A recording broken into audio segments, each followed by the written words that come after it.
नमस्कार मंडळी.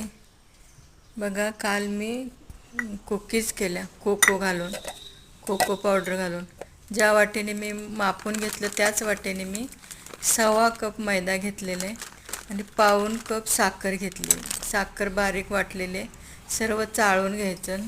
अर्धा चमचा बेकिंग पावडर आणि थोडंसं पाव चमचा मीठ आणि अर्धा अर्धा वाटी लोणी चांगलं फेसून घ्यायचं आणि लोण्यामध्ये मग साखर आपण बारीक केलेली घालून परत फेसायचं.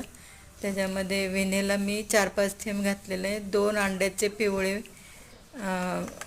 बलक घातलेले आहेत, मिक्स केलेले आहेत आणि मग मैदा मिक्स करून मी कुकीज बनवलेले आहेत. कसे वाटले तुम्हाला कुकीज?